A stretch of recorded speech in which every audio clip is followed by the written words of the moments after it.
చెప్తున్నా, నా వల్ల కావట్లేదు. దయచేసి చెప్తున్నా, మీ అందరికీ చెప్తున్నా, వాస్తవాలు చూపించండి, ఎంక్వైరీ చేసుకోండి, ఇన్వెస్టిగేషన్ చేసుకోండి, ఎక్కడ ఏంటి అనేది. నాకు పాటలు తప్ప, పాటల ప్రపంచం తప్ప నాకు ఏమీ తెలీదు. ప్రజలారా ఎవ్వరు కూడా నమ్మకండి దయచేసి.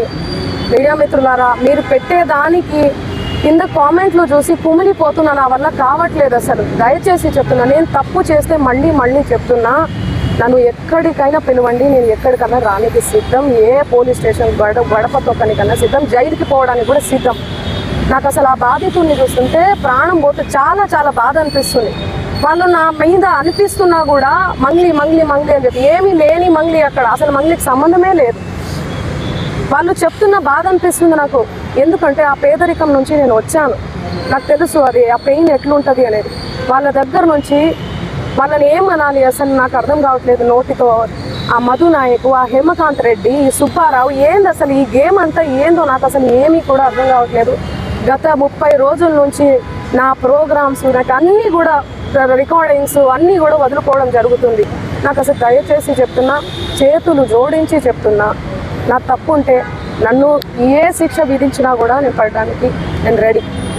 కానీ దయచేసి నా మీద ఏమైనా కోపం ఉంటే దయచేసి చెప్తున్నా, మీరు చూపించే దాన్ని బట్టి ప్రజలందరూ కూడా మిస్లీడ్ అవుతుంది. ప్రజలందరూ ఏమనుకుంటారు, అరే ఏంది అసలు ఏంది మంగ్లీ అని చెప్పి అనుకోరా, నమ్మరా వాళ్ళు? డౌట్ వస్తుంది కదా. ఎంత ప్రేమించే నన్ను, ఎంత ప్రేమించే నా పాటలను హేట్ చేస్తున్నారు. అది దేనివల్ల? మీడియా వల్లనే కదా. మన media, social media, main stream media వల్లనే కదా. దయచేసి చెప్తున్నా, నేను రిక్వెస్ట్ చేస్తున్నా మీ అందరికీ.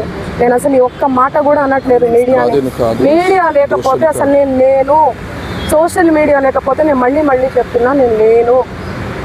ఏదన్నా తెలిసి తెలియక తప్పు మాట్లాడితే నన్ను క్షమించండి. మీరు లేకపోతే నేను లేను. నా అన్నదమ్ములు లాంటి వాళ్ళు మీరందరూ కూడా ఓకే. ప్లీజ్ నా ఫోటో దయచేసి వాడకండి. దీనికి నాకు సంబంధం లేదు. ఎందుకు నా ఫోటో వాడుతున్నారు? ఇక్కడ మెయిన్ ఎవరు? మధు నాయక్, హేమకాంత్ రెడ్డి, ఈ సుబ్బారావు అనే వ్యక్తి, అడ్వకేటు, వీళ్ళు. ఆ మధు నాయక్, హేమకాంత్ రెడ్డి ఎవరి దగ్గర నుంచి కలెక్ట్ చేసిండు పైసలు? బాధితుల నుంచి. బాధితులకు నేను అండగా ఉంటా.